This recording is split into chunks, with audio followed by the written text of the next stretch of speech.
গত এপ্রিলে হওয়া যুদ্ধবিরতি অসংখ্যবার লঙ্ঘনের পর এবার আমেরিকার প্রেসিডেন্ট ডোনাল্ড ট্রাম্পের সরাসরি মধ্যস্থতায় আবারও পাল্টা হামলা বন্ধ করতে সম্মত হয়েছে হিজবুল্লাহ ইসরায়েল।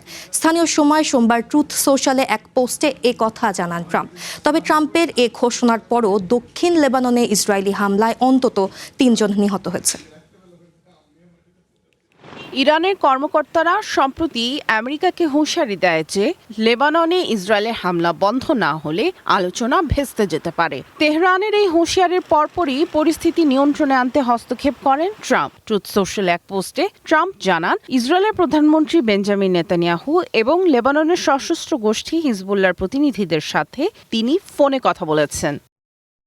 ট্রাম্প তার পোস্টে লেখেন যে হিজবুল্লাহ ও ইসরায়েল পাল্টা হামলা বন্ধ করতে সম্মত হয়েছে। নেতানিয়াহুর সাথে আলোচনাকে অত্যন্ত ফলপ্রসূ বলে জানান তিনি। পোস্টে ট্রাম্প আরও লেখেন, বৈরুতে সেনা পাঠাচ্ছে না ইসরায়েল। এছাড়া হিজবুল্লাহর প্রতিনিধিদের সাথেও কথা বলেন আমেরিকার প্রেসিডেন্ট। তারা সব ধরনের গোলাগুলি বন্ধ করতে রাজি হয়েছে বলে জানান তিনি।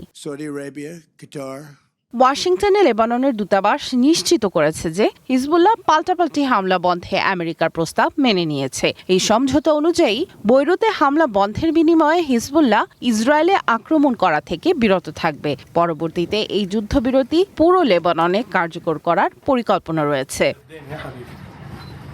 ট্রাম্প দুই পক্ষই লড়াই থামাতে রাজি হয়েছে বলে ঘোষণা দিলেও ইসরায়েলের প্রধানমন্ত্রী বেঞ্জামিন নেতানিয়াহু তার কঠোর অবস্থান বজায় রেখেছেন। এক বিবৃতিতে তিনি বলেন, হিজবুল্লাহ হামলা বন্ধ না করলে ইসরায়েল বৈরুতের সন্ত্রাসী লক্ষ্যবস্তুগুলোতে আঘাত হানবেই। তবে ট্রাম্পের যুদ্ধবিরতি ঘোষণার পরও দক্ষিণ লেবানন জুড়ে ইসরায়েলের হামলা অব্যাহত রয়েছে বলে জানায় দেশটির রাষ্ট্রীয় গণমাধ্যম। অন্যদিকে উত্তর ইসরায়েলে দেশটির সামরিক বাহিনীর ট্যাঙ্ক লক্ষ্য করে গোলাবর্ষণের কথা জানিয়েছে হিজবুল্লাহ। এর আগে সোমবার হিজবুল্লাহর রকেট ও ড্রোনের জবাবে লেবাননের রাজধানী বৈরুতের দাহিয়া এলাকায় হামলার নির্দেশ দেন নেতানিয়াহু। ইসরায়েলি সামরিক বাহিনী গত ২৫ বছরের মধ্যে লেবাননের সবচেয়ে গভীরে প্রবেশ করে ঐতিহাসিক বিউফোর্ট দুর্গ দখল করার পর এই বিমান হামলার নির্দেশ আসে। এর পরপরই ওই এলাকার হাজারো বাসিন্দা বাড়িঘর ছেড়ে সরে যেতে থাকেন। সামিয়া জান্নাহ, ওয়ান ইন্টারন্যাশনাল ডেস্ক।